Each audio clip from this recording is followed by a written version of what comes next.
mean, on a personal note, it's, seeing Donald Trump get up after getting shot in the face and pump his fist in the air with the American flag is one of the most bad things I've ever seen in my life. And I think, look, at some level as an American, it's like hard to not get kind of emotional about that spirit and that fight. And I think that's why a lot of people like the guy. Let's talk about one of the central architects behind the wholesale collapse of life in America as we know it, and also abroad.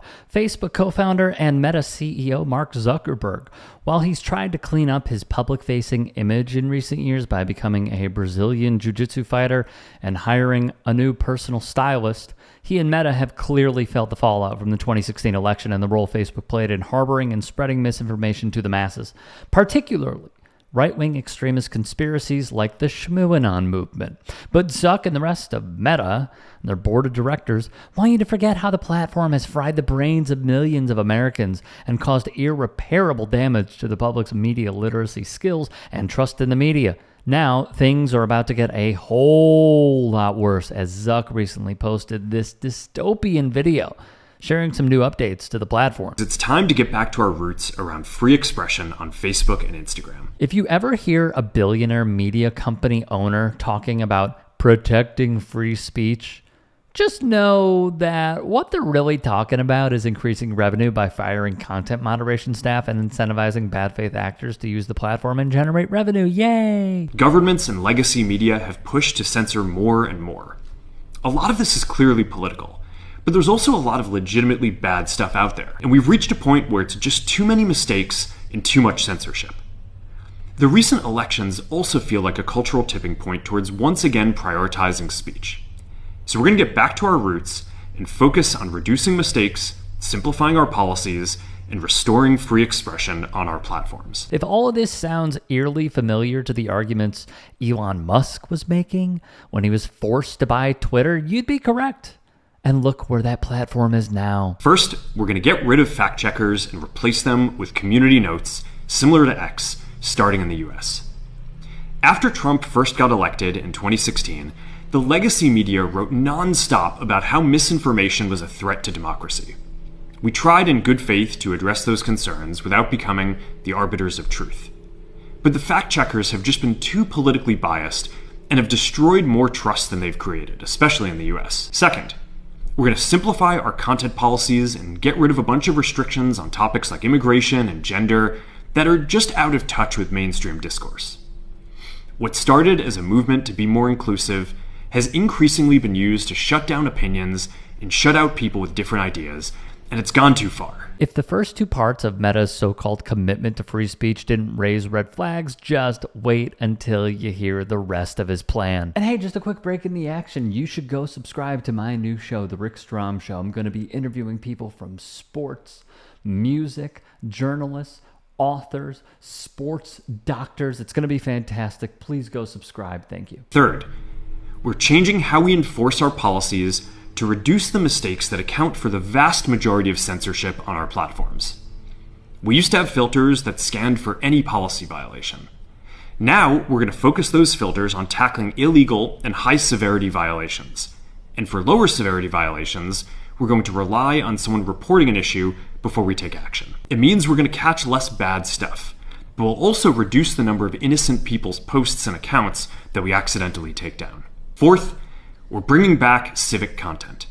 For a while, the community asked to see less politics because it was making people stressed, so we stopped recommending these posts.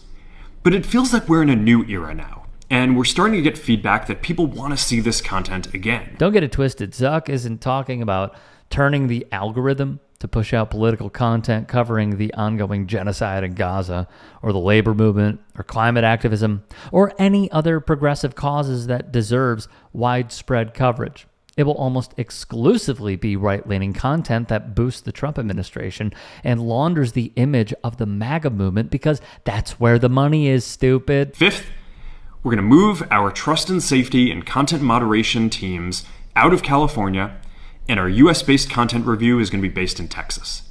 As we work to promote free expression, I think that it will help us build trust to do this work in places where there is less concern about the bias of our teams. Finally, we're going to work with President Trump push back on governments around the world that are going after American companies and pushing to censor more. And that's why it's been so difficult over the past 4 years when even the US government has pushed for censorship. By going after us and other American companies, it has emboldened other governments to go even further. But now we have the opportunity to restore free expression, and I am excited to take it. And there you have it.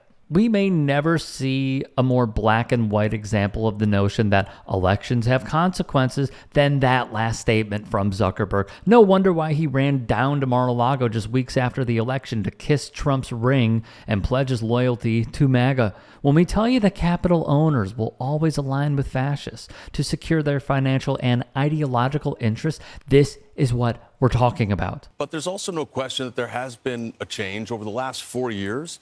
We saw a lot of societal and political pressure all in the direction of more content moderation, more censorship. And we've got a real opportunity now. We've got a new administration and a new president coming in who are big defenders of free expression.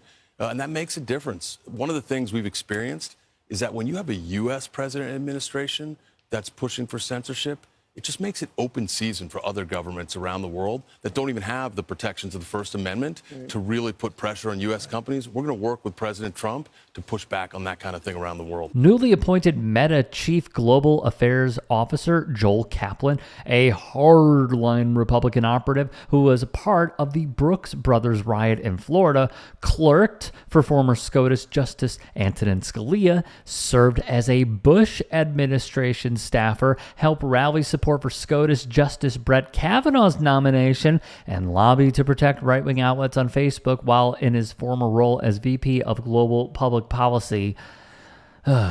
Just as a brief introduction. Is the company becoming more central rather than leaning to one side or the other? I think the way to look at it is we're a platform for all people and all ideas. I know, but some people don't feel that certain, and haven't felt historically, that certain social media companies were hospitable to their points of view. No question. And that's what I meant by rebalance. We want to make sure that they understand that their views are welcome and that we're providing a space for them to come onto our platforms, engage, express themselves, engage in the important issues of the day, or not in the important issues of the day, and just whatever it is they want to talk about and share. Right. And so we need to make sure they feel welcome. We need to make sure we rebuild trust. And that's a big part of what we're doing today. And for the icing on the cake, none other than UFC Commissioner Dana White has just been named to Meta's board of directors as an obvious favor to Donald Trump and a signal to everyone in tech and the media to fall in line or face the consequences. If you can and are willing,